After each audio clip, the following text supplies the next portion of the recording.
Address the council tonight during the call to the public, which shall be included on the agenda immediately after correspondence. Again, immediately after new business. The first call to the public immediately after correspondence shall be limited to agenda items only.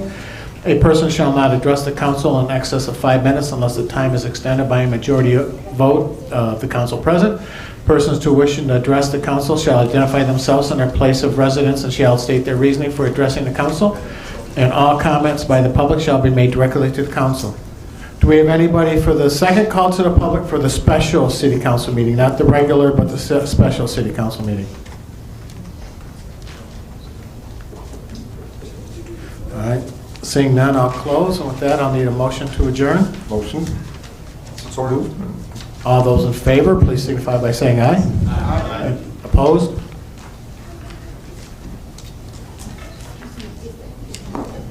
All right. And welcome to the regular city council meeting scheduled for Tuesday, July 27, 2021. Can we all rise for the Pledge of Allegiance, please? Allegiance to the flag of the United States of America and to the republic for which it stands, one nation, under God, indivisible, with liberty and justice for all.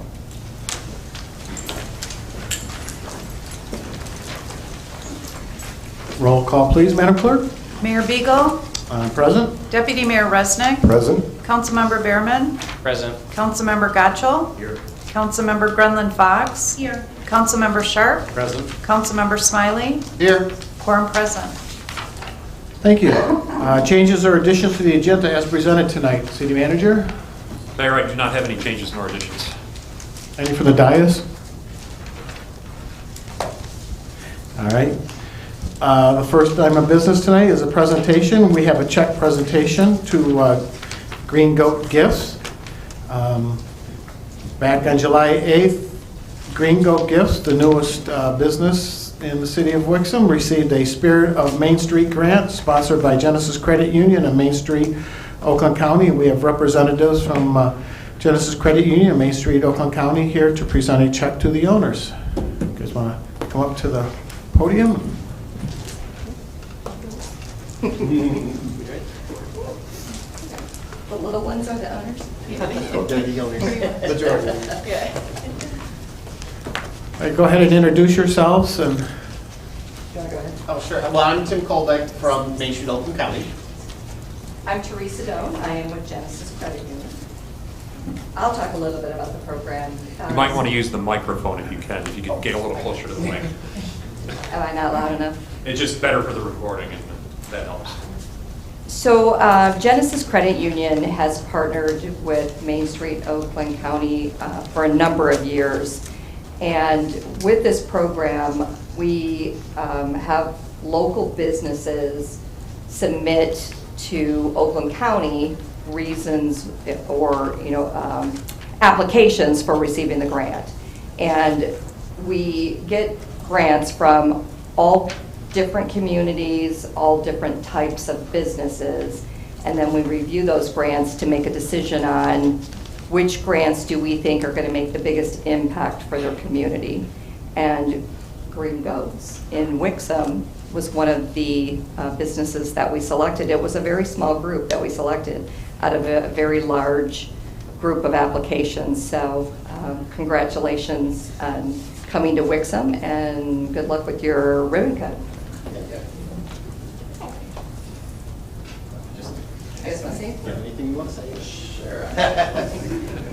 Well, first off, thank you guys for this. We really appreciate it. It did help us get set up and get our business up and running. And we are Green Goat Gifts. We're very happy to be part of the community, and we don't just want to be a place where people can come in and buy and shop, but also we want to give back to the community as well. So we look forward to being here for hopefully many, many, many years. And also, I'd just like to add this, on Thursday, August 12th, at 11 o'clock, we're going to have the grand opening and ribbon cutting over Green Gifts. Green Goat Gifts. Council is invited for the public, so come on out and support our new business. Welcome to Wixom.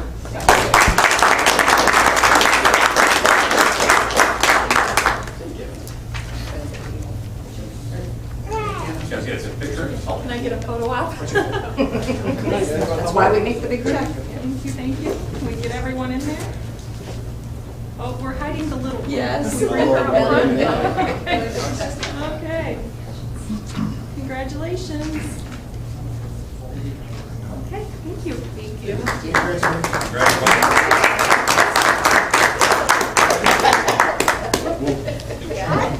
I want it to be my movie. I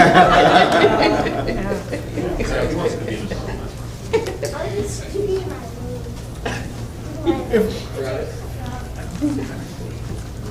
Just try. And those of you, Green Goat Gifts is directly across the street from us, right next to Alex's Pizza. What's the address? 49016. 49016 Pontiac Trail. Thank you. Next up, we have approval of minutes. We got two sets of minutes to approve tonight. The first one is the special city council meeting of July 13th, 2021. Do I have a motion? So moved. Support. Any questions? All right, I got a motion and a support. All those in favor, please signify by saying aye. Aye. Opposed? Next up is the second set of minutes. It's the regular city council meeting of July 13th, 2021. Do I have a motion? So moved. Support.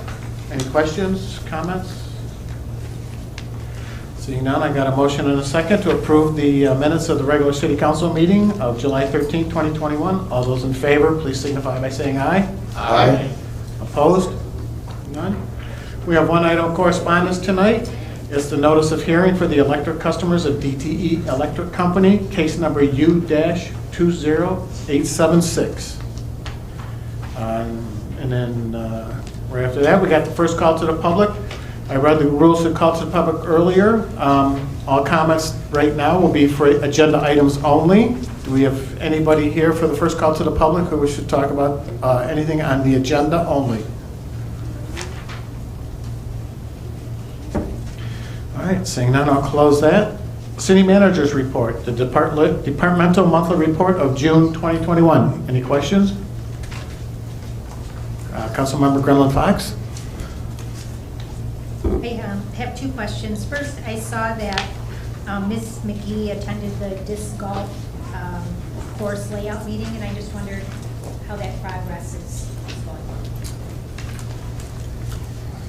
She updated me on that today, so. Oh, yeah, as Mayor got, we've already got an 18-hole course plan in place. We've already staked it out, and we're going to start to actually put the holes in place in the next month. Great. And just one more update, which we're pleased to announce, is the pickleball courts are ready. Oh, great. I was going to ask that because I was there over the weekend and they were there, but no nets or anything like Nets that. are All right, great deal. I've had some people ask about that, so I'm excited about that. Go ahead. And then I also, in reading the memo from Ms. Rosenthal, I wanted to thank her for her work that she's done with our seniors and getting the activities and programming back up and running. Thank you. Councilmember Scher? Thank you, Mayor. Two questions. One for Deanna, just Ms. McGee, following up on the pickleball. Will we be advertising that? We'll do something in the Wixom Blast or something like that on Oh, sure. Fridays? And They I just know you're have- getting a lot of calls about it anyway, but Right, it wouldn't correct. hurt for extra. We will be, as a matter of fact, we've already planned to put a web blast out, as a matter of fact, with a link to the rules, regulations, how you guys game, et cetera. So you'll see all that. Good, thank you. If I can, Mayor, just to supplement something that Councilmember Brownland Fox just said, I do want to also thank Anna for that because that's been going on for some time. We, early in the pandemic, lost our senior coordinator because of concerns about whether there was going to be a need for the position for much longer type of thing. And she accepted a new position, new opportunity. And we've been without somebody in that capacity for a long time since then. With the restrictions that were in place, it didn't make sense to do any kind of a hiring. So the situation has been that Anna, from my office, my administrative secretary has been going over to the community center to keep some things rolling there in terms of exercise classes and other things.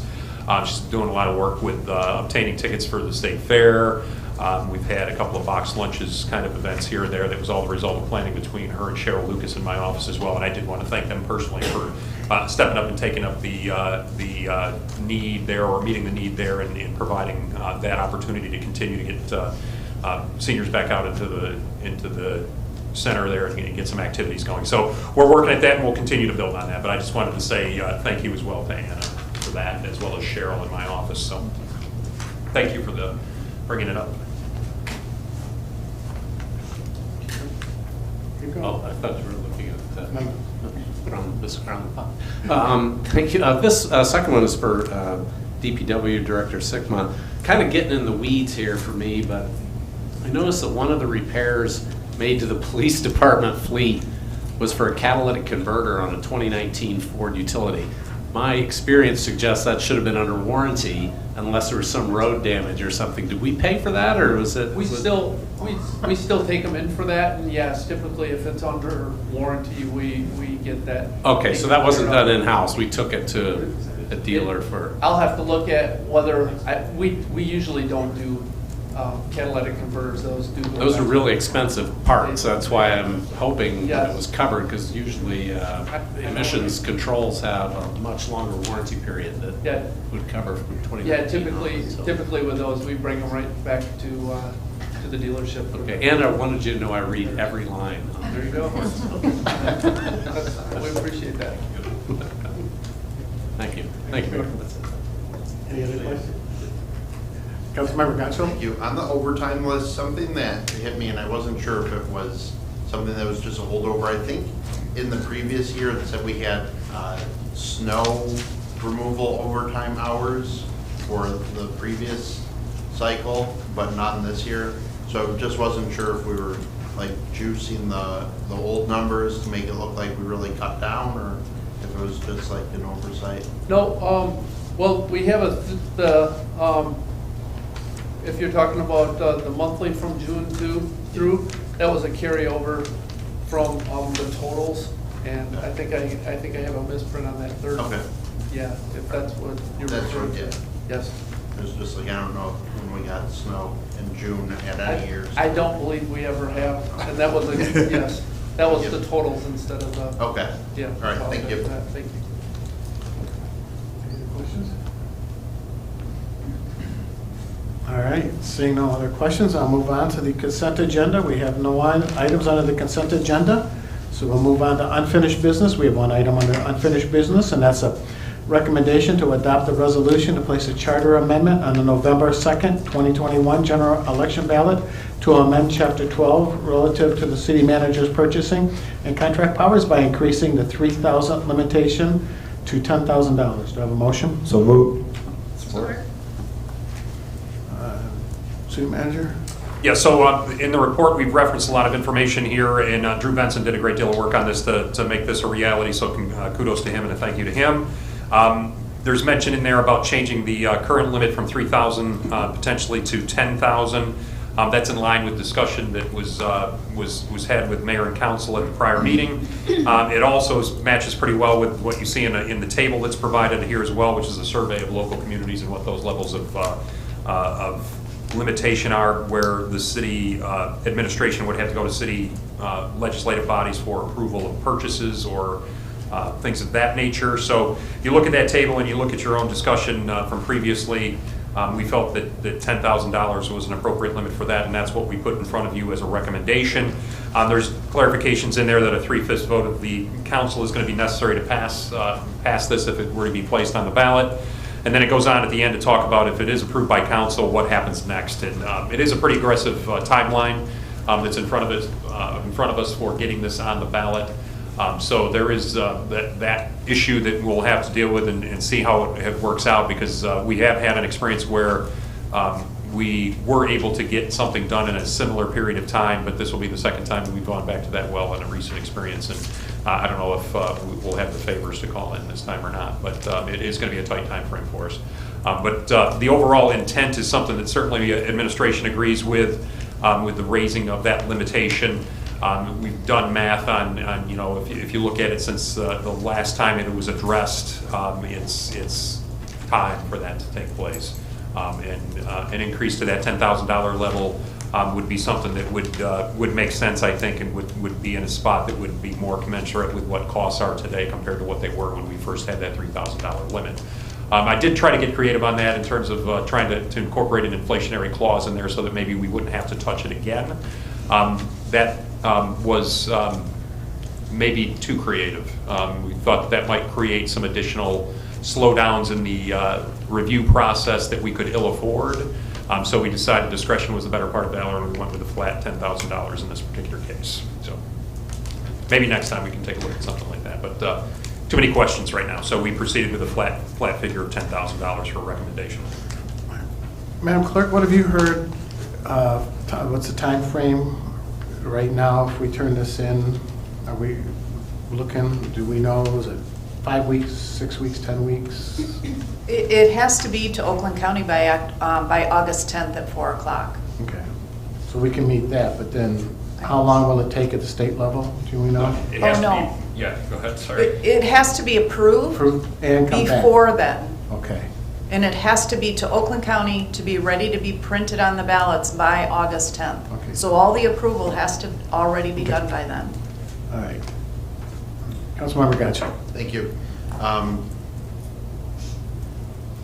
I appreciate us trying to get this through the process. I know it is a tight timeline here, having brought it up at the last meeting, knowing full well how close we were cutting it. But I think just, I guess, for the record, for residents as they're reading this, if this does pass tonight, and it is on the ballot in November, it will help the city operate more efficiently. In my mind, we won't need to wait on sending small dollar items to city council for approval when most of them don't get rejected anyway. And so the city can operate in a more efficient and effective manner for all the residents, as well as, just as the city manager had pointed out, our charter was done in the 80s with a $3,000 limit. So in today's dollars, just with inflation, you'd be over 7,000, and then kind of projecting into the future, and then the fact that now there's a lot more technology in a lot of items we buy, and so everything just generally costs more as well. So I hope we can pass this tonight, and I hope we'll see it on the ballot in November. Thank you. Hold on. Councilmember Berman. I just wanted to thank the administration for putting together the chart of the other municipalities to see what their dollar amounts are. It makes more sense to see that we're moving our number to be in line with the other surrounding municipalities. My only other comment would be is if for some reason this can't end up on the November ballot for timing or doesn't get approved, I just would hate for us to try to do a special election just for this. That would be awfully expensive. I'd rather hold off to the next election cycle if it can't be approved by the November ballot. But I do support us making this change to our charter. The city clerk and I had that discussion about that, and we would proceed with probably the August primary election, which would be a fine election from the standpoint that it's a gubernatorial primary election. It would be pretty well attended and high participation levels, so that would be fine. It would slow us down by just about a year, but that would be when we would bring it forward at the primary in August. Yep. Yeah, No added cost because that's already happening. That's what I was going to mention too, is I am in support of this too, and if we don't get this on the ballot, I know that we've got this, not only this item, but other items that we would like to see amended for the charter, and maybe set up a committee, and let's take care of all that, and let's get everything on the August ballot. Councilmember Smiley. Thank you, Mr. Mayor. Councilman Berman pretty much said what I wanted to say. Thank you to Mr. Benson. I thought the information was very interesting. The surrounding municipalities and what they do. I was fascinated. I had no idea. In 2005 we tried something similar to have no restrictions. I guess internally we could have had some restrictions, but there wasn't anything in the charter. I can understand why the people of Wixom said no to that. But yeah, I support this. Is great. I think the idea of a special election is a terrible one. We don't need that.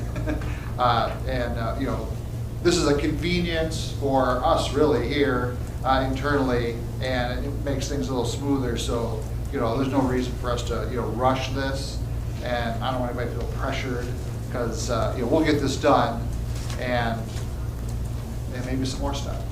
That's it. Thank you.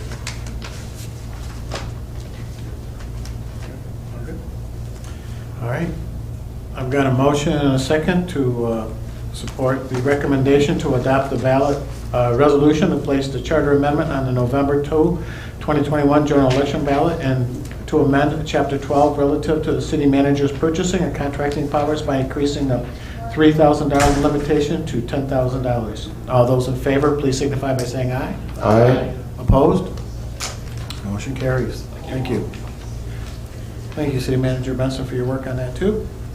We're moving on to new business. New business number 1 is a recommendation to approve the final site condominium plan as approved by the Planning Commission from Pine Cove Investments, LLC, for the Maple Glen condominiums development consisting of 12 single-family resident lots. Do I have a motion? So moved. Support. Thank you. With us tonight, we have Kelly McIntyre from CIB Planning. Thank you, Mayor Beagle. I'm going to quickly highlight some of the information in your packet and the significant points in my review letter from June 3rd, 2021. As you stated, Maple Glen Condos is a single-family development consisting of 12 units. It is on 6.35 acres, the north side of Maple Road, west of North Wixom Road. The property is east of Hillsborough subdivision and extends, in fact, connects to Castlewood Court and extends that to Maple. Property is zoned R3, where a requirement of 12,500 square feet is the minimum lot size for the lots. I will note that a majority of the lots are several thousand square feet over that minimum. As this property is a site condominium development, it is required from our ordinance that both the Planning Commission and City Council review and approve both the preliminary site plan and the final site plan. The preliminary site plan was granted approval by City Council on October 27, 2020. This established the layout for the development, the lot sizes, the open space network, the sidewalks, utilities, etc. The final site plan, which you have in front of you today, looks at the details for landscaping and the house plans, facades, and the master deed and bylaws. This final site plan was reviewed by the Planning Commission on May 10th, and they gave a recommended approval. So looking at more detail into the plans, I will note that all the lots are able to accommodate a house within the building footprint and to accommodate a deck and/or patio, which is important. The extension of Castlewood Court to Maple Road was approved during preliminary with a 60-foot right-of-way and a 27-foot wide paved private road, but it will be built to public standards. Landscaping was added along Castlewood Court extension to buffer the drive, the entrance drive, to this new development, to buffer the existing residents that are there and to provide a little bit more privacy for them. This proposed development meets all landscaping, detention, circulation, tree requirements. The applicant is proposing 4 different models. They are included in your packet. I will note that there is a ranch option included, the floor plans and elevations. The proposed materials for these, brick and masonry material and siding, this is consistent with the adjacent homes in the Hillsborough subdivision. And the master deed was submitted to the city attorney and reviewed. I believe that's in your packet as well. I will note that HRC, the city's engineer, and fire have no unresolved issues on this final site plan approval. So with a positive recommendation from the Planning Commission, we too recommend approval of the final site plan condominium for Maple Glen condominiums, subject to review and approval of all applicable consultants, agencies, and departments. I am happy to answer any questions if you have any. Is the applicant here tonight, too? Yes, the applicant is here tonight. Representative. Come on up and introduce yourself, Okay. Billy.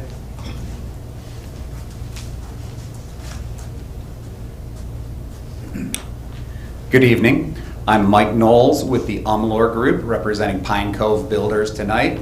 Umlor Group is a full-service civil engineering and surveying company right here in Wixom. We've been working on this project with Pine Cove Builders for about a year. We did the survey work and the preliminary work.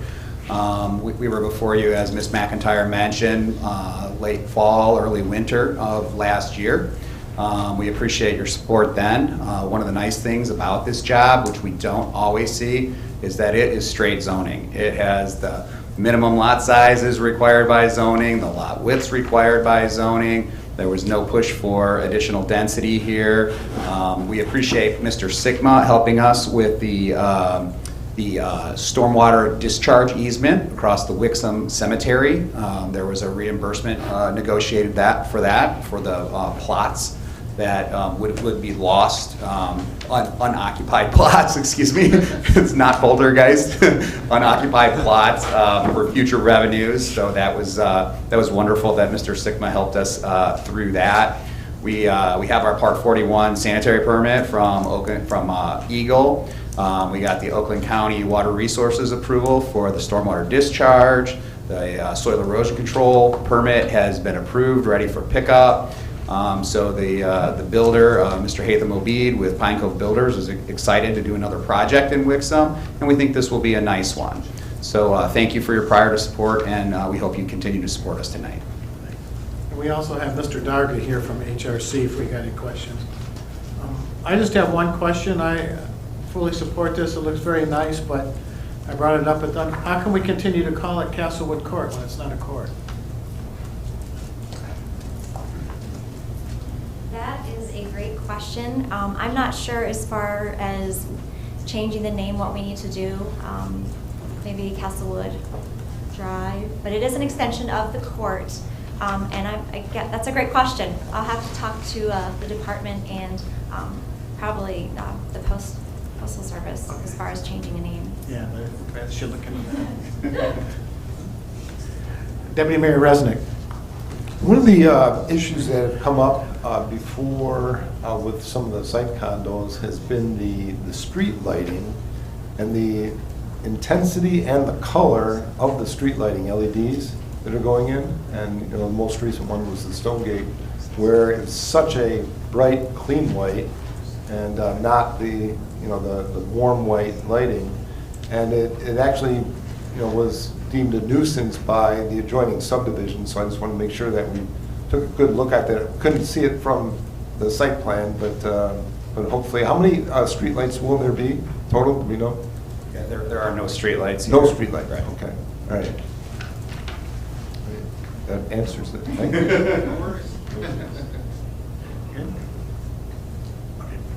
Councilmember Berman. My only comments on the development is to thank you for proposing this development within the current zoning standards. I appreciate that. And it looks like a nice development, and I wish you the best of luck. Thank you. Councilmember Gacho. Thank you. I did have a few notes. Now, I don't believe we had the elevations when it was here for preliminary. So being that this is sort of in addition to what was already in addition to the original neighborhood, Hillsborough and then Castlewood, and now this section here, I think it's important to make sure the homes don't look too dissimilar. So I did drive back through over the week and have a look around. One of the things that I noticed right off the bat was on some of the renderings it shows, and even the elevations, mixed horizontal and vertical siding. And I think that is something that Carmen tried to get away from at Stonegate, just because it clashes a bit. I'm not sure if that was taken under consideration at the planning commission level there. The other things is I know everyone's drive now to vinylize everything instead of use more natural materials. But on Hillsborough, you have up until the top of the first level on the front elevations is either stone or brick, and then siding above. And with Castlewood Court, it is entirely brick or stone on the front elevation. And so I noticed in the Covington and Belmont models here, it doesn't look like those have options to not have brick or stone cover the first floor. And so I guess I would want to see that included or addressed administratively if other people agree. and then just 3 foot of brick on the side and rear elevations instead of 2 foot. I mean, we're trying to, from this look, it is essentially putting in what we have across the street with Robertson, with some modification into an existing neighborhood that has a lot more stone and brick and natural material on the front. And that's gonna look hokey, I think, if that were just to go in as is right now. So those were my notes. I don't know if anyone wants to address them or what. If I may, I would just add that Mr. Obie did add the minimum brick requirements. What you saw last time was just the front elevations, and this time he's gone ahead and added the side and rear elevations, and he's showing a wainscot of brick minimum around the whole, all 4 sides. He also offers various options. We have the elevations shown in there with the different houses that he's offering.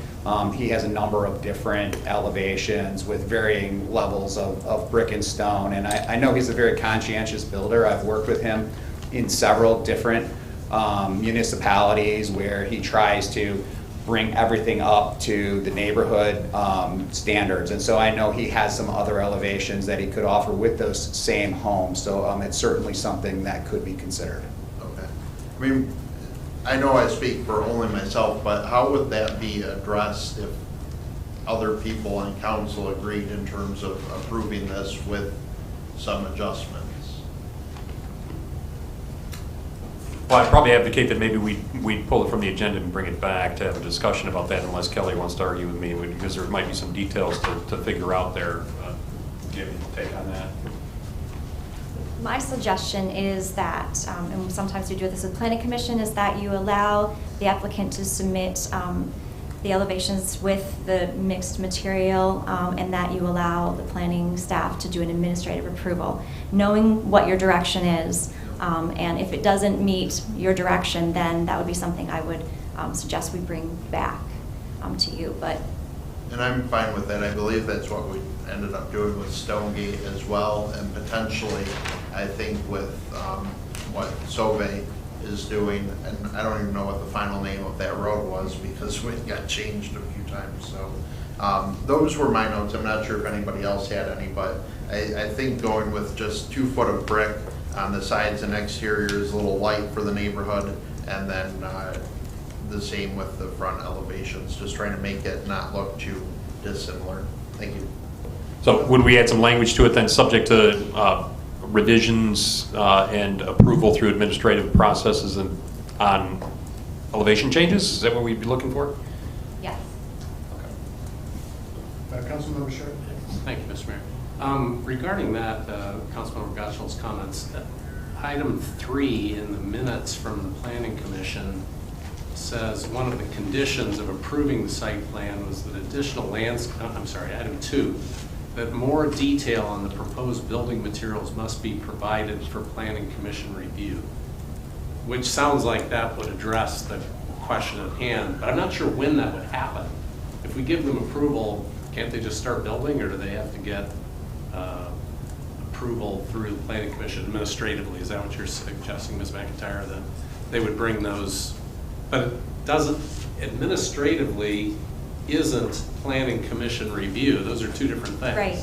I believe that the section you're reading in the minutes is when I am giving my recommendation, and that's addressing things that had not been addressed. I think hopefully if you go further down in the minutes, you will see that the applicant did provide those elevations to us, and so that information was seen by the Planning Commission and resolved. But I believe that... No, I disagree with you. Okay. These are the approved minutes from the June 10th meeting. Was that line item in there, that more detail on the proposed building materials must be provided for Planning Commission review. If I may. So what the Planning Commission said was they side elevation and rear elevations were not included in the package. We had only included the front elevations. And so they had requested that we add the additional details about the side. That was a specific conversation that I had with them at our Zoom meeting, and he said, don't we normally see sides and rears with the rest of this? How do we know what materials are there? And so subsequent to the Planning Commission meeting, we amended the plan to add the additional elevation so that we could come before you today with a complete package so that you wouldn't be lacking any of those materials. And so absolutely, that was the conversation at Planning Commission for the request for additional detail on materials. Yeah, I'm not suggesting that council does planning commission's job, but I do wonder when does the planning commission then see their requested materials? I mean, you put it in our packet, but when does planning commission see it? Because that's what's in their minutes that they approved. I would have to look at the minutes a little bit more carefully, but I believe that perhaps the secretary took my recommendation and put that as the approved, and perhaps, and I don't know this for a fact, I'd have to look at it, but I made the recommendation that more detail be provided for Planning Commission review. And so they get this letter ahead of the meeting. And so they did ask to have the side elevations submitted and reviewed prior to going to City Council. So they have looked at the information provided to them at the meeting. When I wrote this letter, it was prior to the meeting. They did provide some, but they've asked for additional. Again, I could go back and look at the minutes. That wasn't my understanding, but if the minutes say that, then certainly we can. So you find a think the solution. planning commission has already seen and approved building materials? Yes, they just asked that the side elevations be included in the packet to council.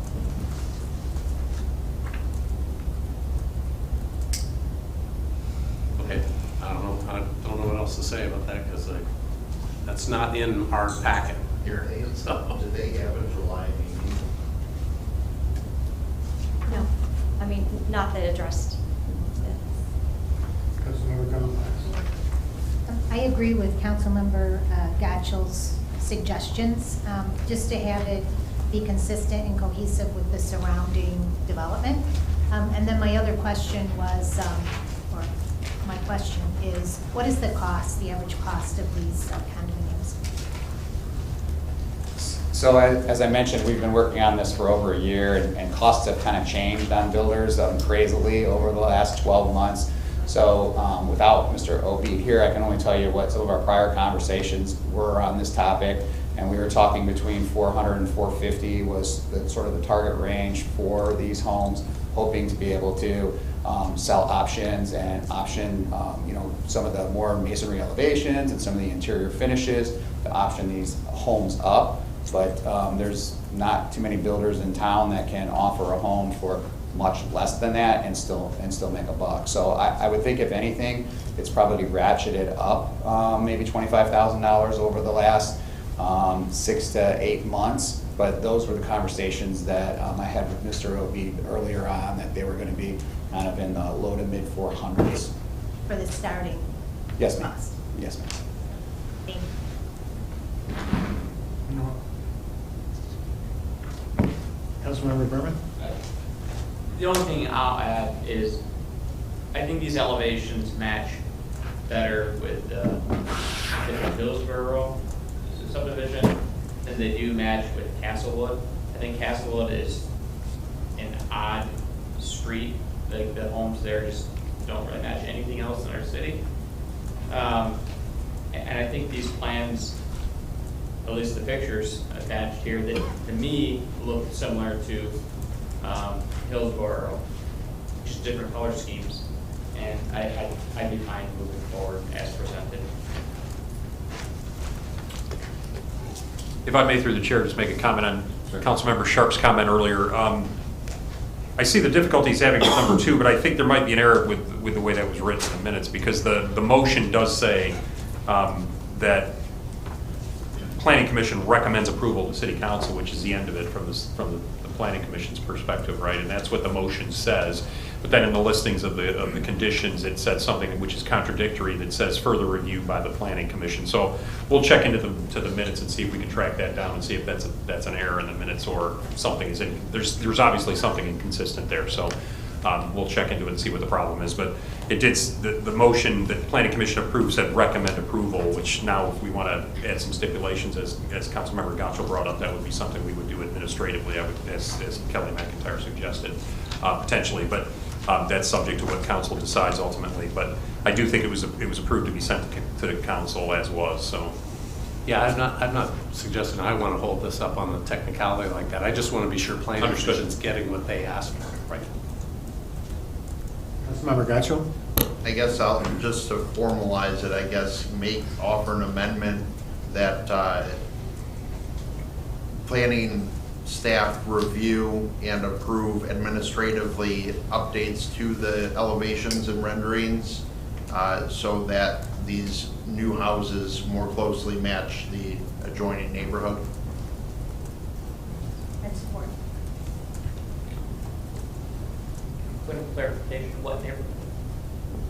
Castlewood and Hillsborough. I'm not calling for brick from ground level to the top like Castlewood is. That's more of like the, a lot of that is trails at Loon Lake has that, but, and I understand that Castlewood is different, but even Hillsborough has natural siding on the front elevation, and then some of the houses do have vinyl on the sides, whereas this would just be straight vinyl. And some of the, like the Belmont and the Covington models, didn't even have stone or brick to the top of the first level on some of the elevation offerings that people will be able to choose from. Councilmember Smiley?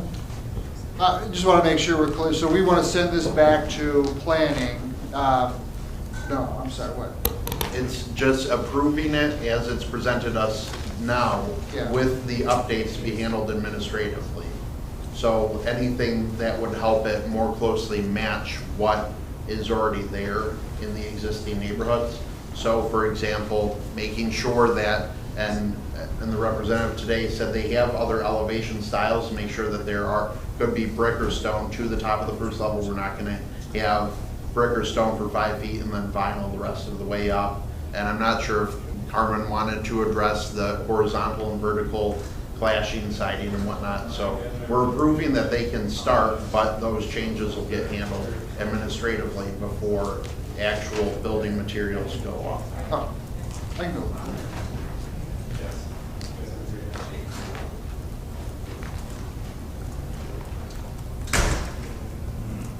Thank you for the clarification. Okay, so then, as we move on, what's the motion that we're looking for? Just the recommendation with the... At the moment. Yeah. Vote on the Okay. amendment, then vote on the. All right, so we've got a motion and a support on the amendment. All those in favor signify by saying aye. Aye. Opposed? No. Councilmember Behrman? No. Councilmember Gotchel? Yes. Councilmember Grunland Fox? Yes. Councilmember Sharp? No. Councilmember Smiley? Yes. Mayor Beagle? No. Deputy Mayor Resnick? No. 4 no, 3 yes.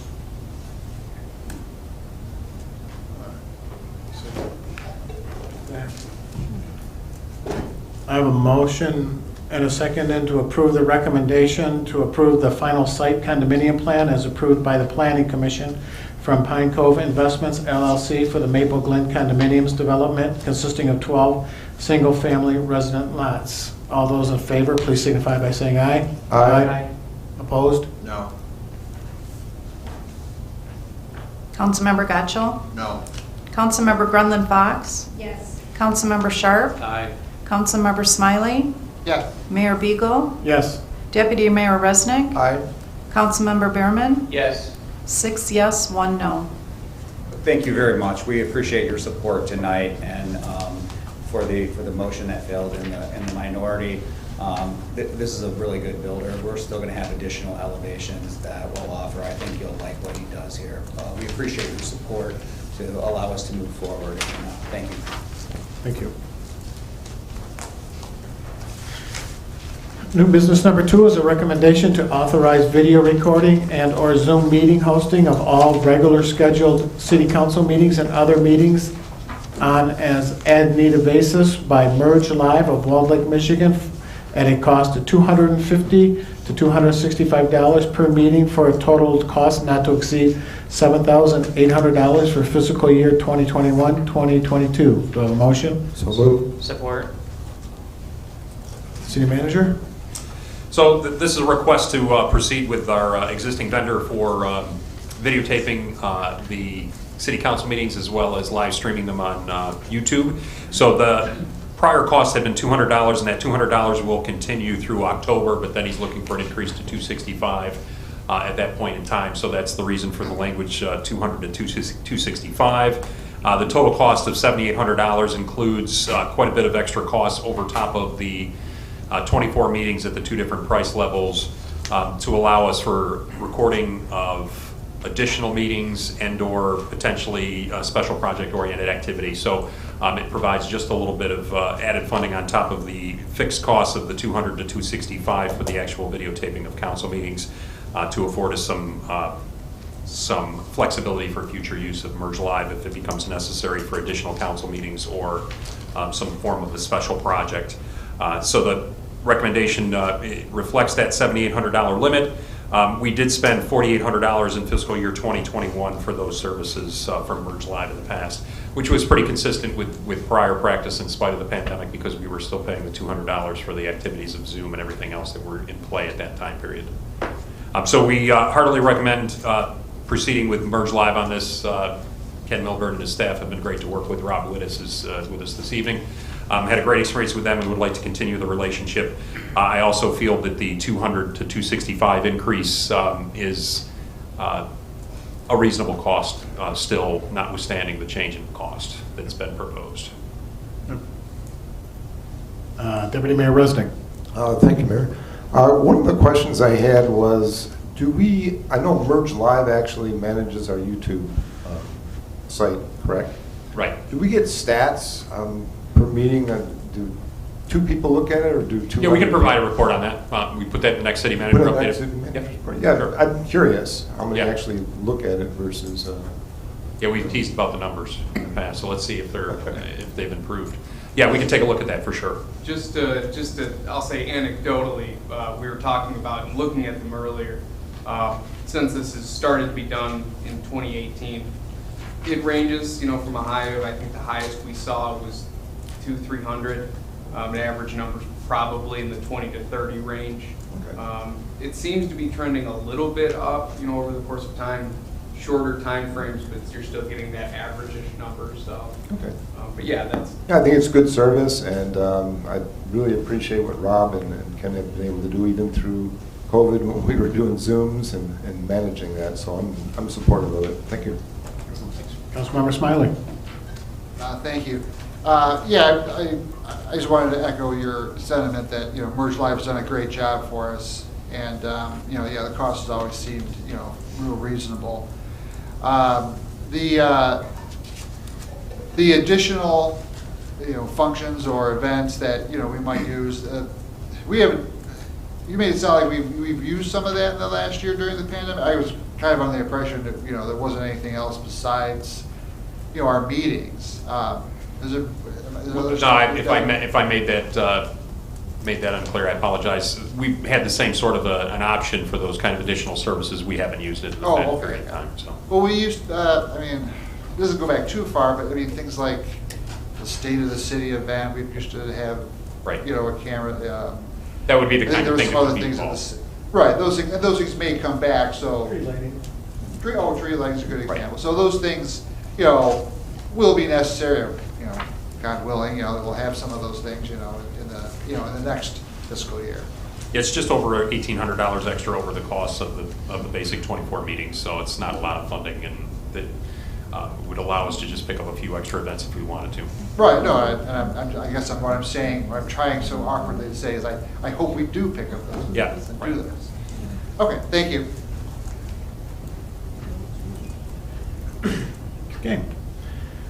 I have a motion and a second to approve the recommendation to authorize video recording and/or Zoom meeting hosting of all regular scheduled city council meetings and other meetings as needed basis by Merge Live of Walled Lake, Michigan at a cost of $250 to $265 per meeting for a total not to exceed $7,800 for fiscal year 2021-2022. All those in favor, please signify by saying aye. Aye. Opposed? Motion passes. New business number 3 is a request for city council resolution recommending to the Michigan Liquor Control Commission the issuance of a special liquor license through application from the City of Wixom Downtown Development Authority for the block party located on Pontiac Trail between Wixom Road and Old Wixom Road on September 18th, 2021. Do I have a motion? So moved. Support. Thank you. This is just a fairly routine, we do this, but this will allow the Downtown Development Authority during a block party to operate a beer tent, which is operated by a charitable organization. They make a little bit of money off of it, and it provides a service and something a little more for the block party. Do we have any questions? Nope. Good. Covered it well, sir. All right, I've got a motion and a second to approve the request for a city council resolution recommending to the Michigan Liquor Control Commission the issuance of a special liquor license through application from City of Wixom / Downtown Development Authority for the block party located on Pontiac Trail between Old Wixom Road and Old Wixom Road on September 18th, 2021. All those in favor, please signify by saying aye. Aye. Opposed? Seeing none. Move on to the second call to the public. The rules to the call to the public are the public shall address the council during the call to the public, which shall be included on the agenda immediately after correspondence and again immediately after new business. The first call to the public immediately after correspondence shall be limited to agenda items only. A person shall not address the council in excess of 5 minutes unless time is extended by a majority vote of the council present. Persons wishing to address the council shall identify themselves and their place of residence and shall state their reason for addressing the council. And all comments by the public shall be made directly to the council. Do we have anybody wishing to make a comment from the second call to the public?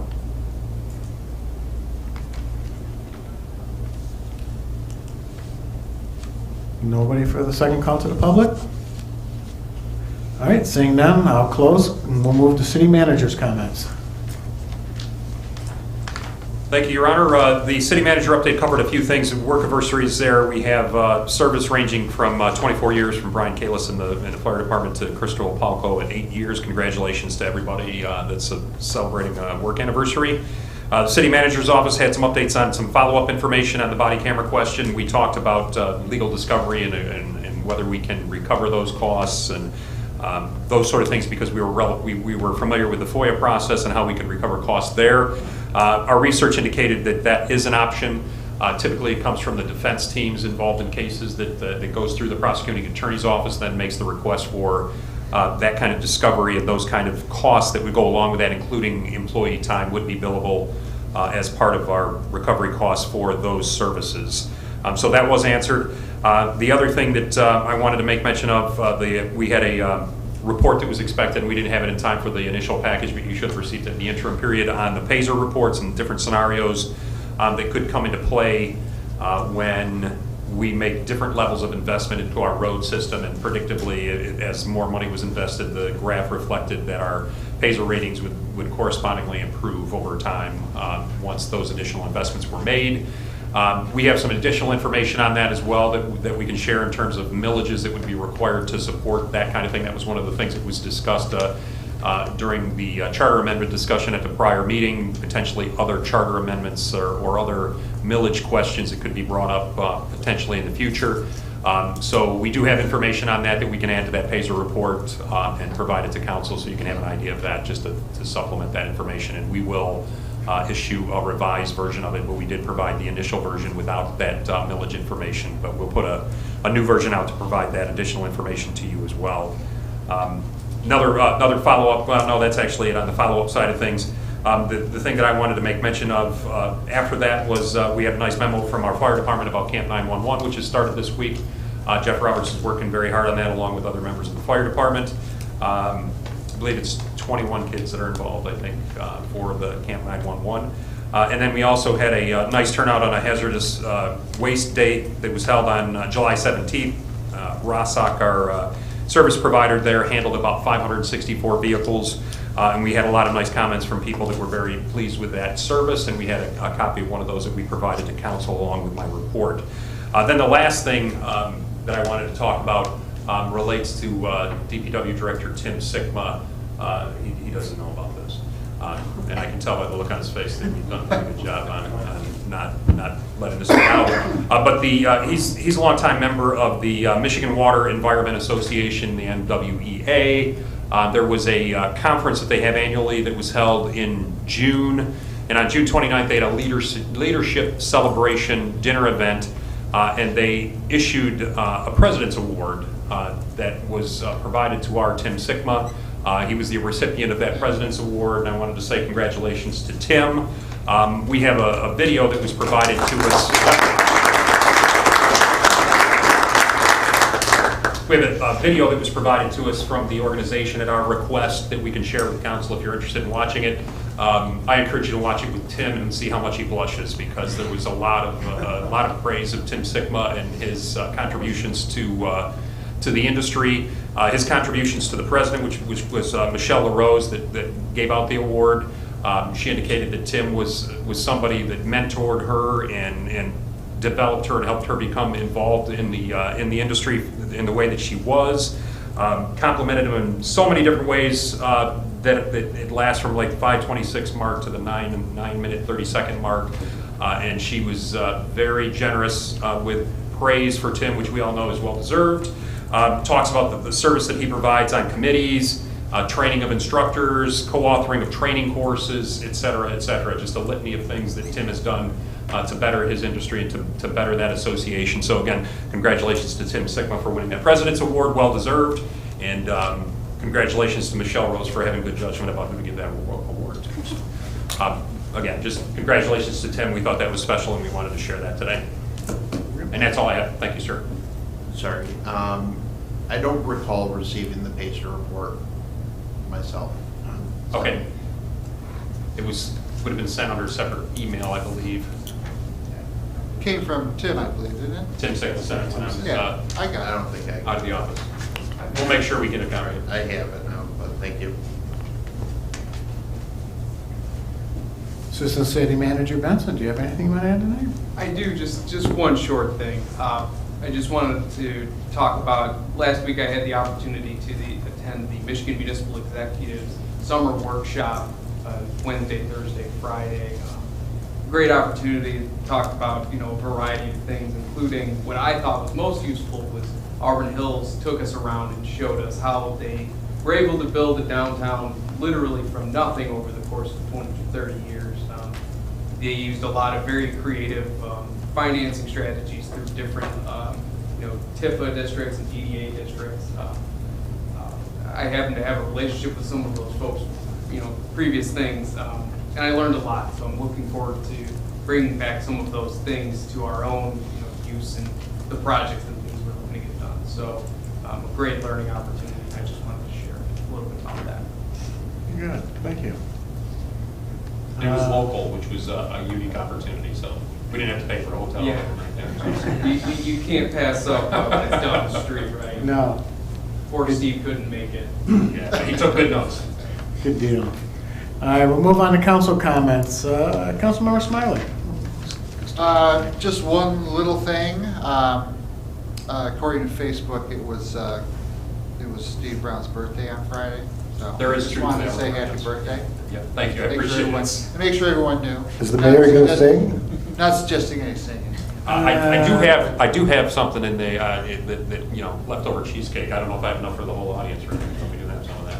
I saw balloons in the conference room, I thought. Yeah, leftovers as well. There's a The clip. staff is very kind to me. I appreciate it very much. I'm sure they are. No, I don't think you want the mayor to sing either, so. Councilmember Berman. Congratulations to the work anniversaries, and also congratulations to Tim.